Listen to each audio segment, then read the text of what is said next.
ओम अज्ञानतिमिरन्धस्य ज्ञानाञ्जनशलाकया चक्षुरुन्मिलितं येन तस्मै श्रीगुरुवे नमः।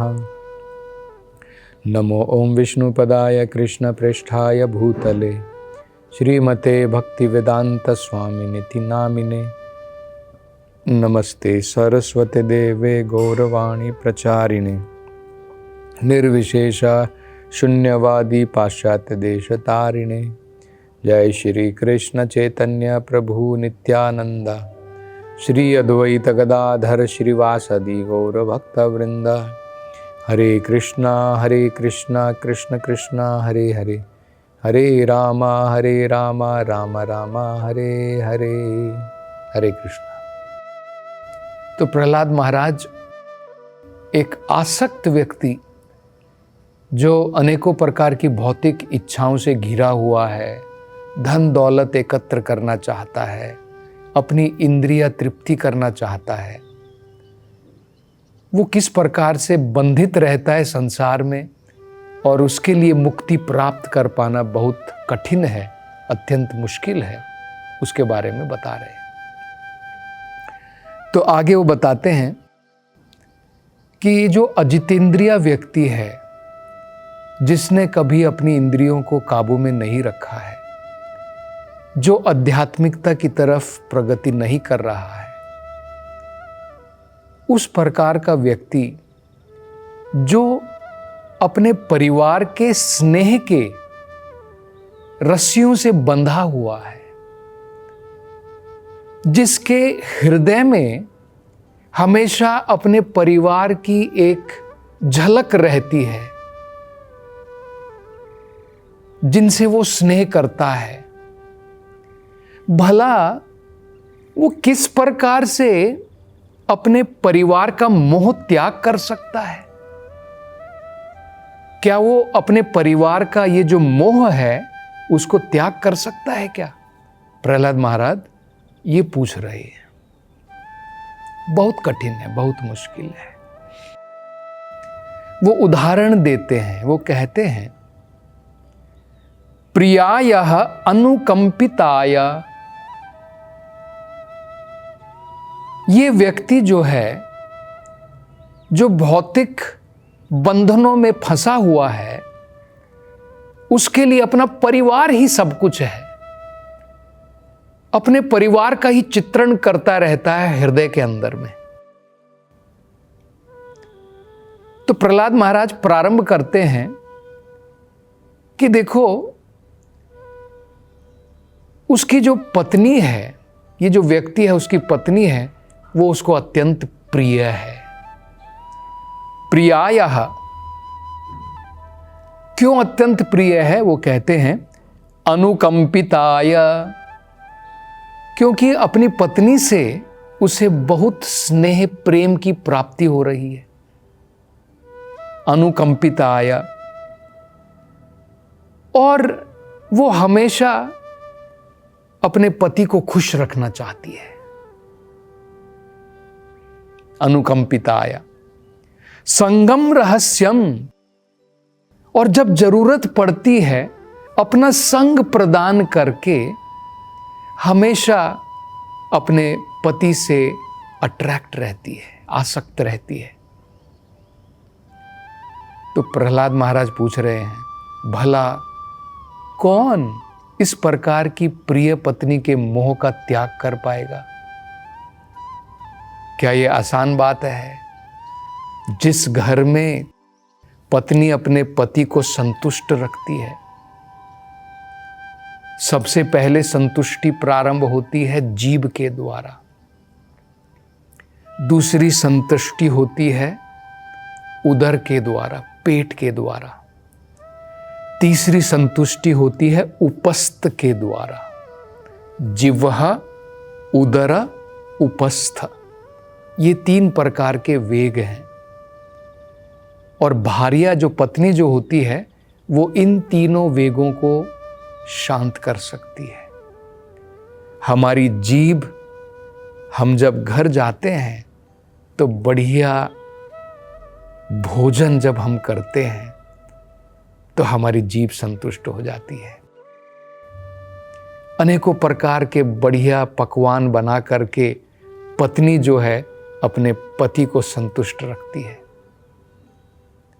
मीठी बोली भी बोलती है, मीठी बात बोलती है, पति संतुष्ट रहता है। जीभ संतुष्ट हो गई, पेट संतुष्ट हो गए और उपस्थ भी संतुष्ट। पत्नी जो है अपने पति को सभी प्रकार के सुख, भौतिक सुख, इंद्रिय भोग सब प्रदान करती है। तो प्रहलाद महाराज कह रहे हैं, कौन व्यक्ति इस प्रकार की पत्नी के मोह से छूट पाएगा? बहुत कठिन है। दूसरा वो कहते हैं, शिशु नाम कला अक्षराणाम। तो एक और तो पत्नी का मोह हो गया, बाद में पत्नी से जो उसे संतान की प्राप्ति होती है, अब उससे उसका मोह बढ़ जाता है। और प्रहलाद महाराज कह रहे हैं कैसे होता है। देखिए, शिशु नाम जो छोटे बच्चे होते हैं, कल अक्षराणाम वो टूटे शब्दों में जब बात करते हैं तो माता पिता को बहुत भाते हैं। जब वो टूटे फूटे शब्दों में कुछ बात करते हैं तो माता और पिता हमेशा उसको याद करके बड़े खुश रहते हैं, बड़े प्रसन्न रहते हैं। तो प्रहलाद कह रहे हैं, एक तो प्रिय पत्नी जो जिह्वा, उदर और उपस्थ को संतुष्ट रखती है, उसके मोह में व्यक्ति जो है अपने घरेलू संसार में बंध जाता है, उसके मोह में बंध जाता है। और बाद में अपनी पत्नी से जो संतान की प्राप्ति होती है, उनके टूटे हुए शब्दों को सुन करके मोहग्रस्त हो जाता है।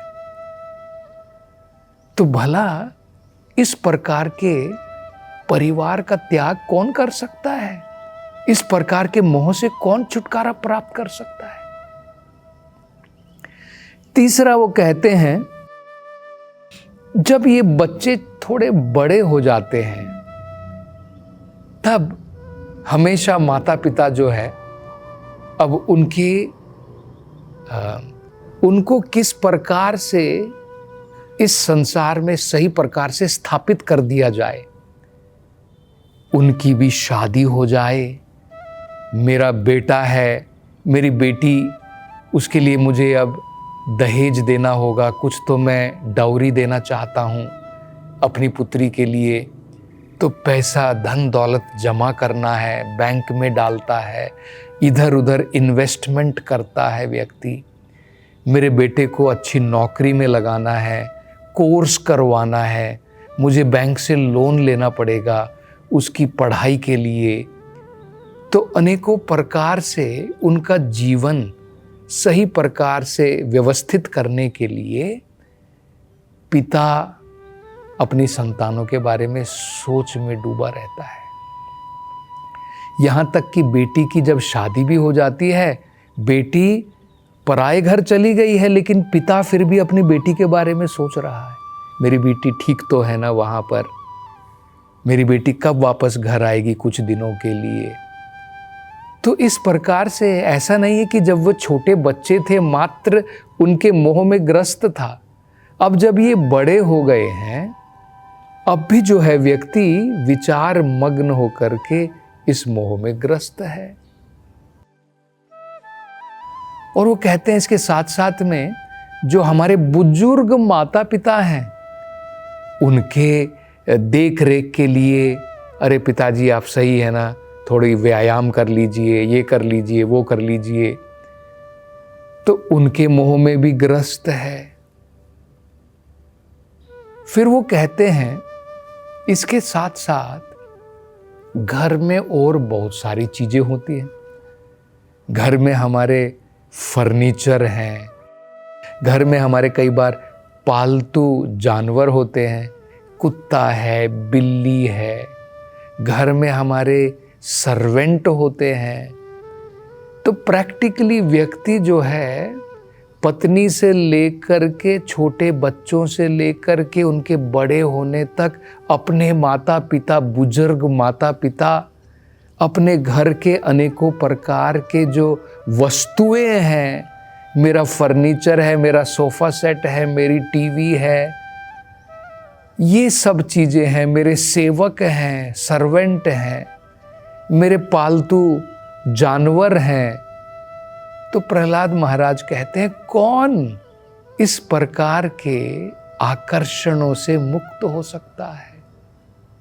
और खासकर ऐसा व्यक्ति जो आध्यात्मिक जीवन में प्रगति नहीं कर रहा है, जो अजितेंद्रिय है, जो केवल एक अपने घर के कोष में बंद हो गया है।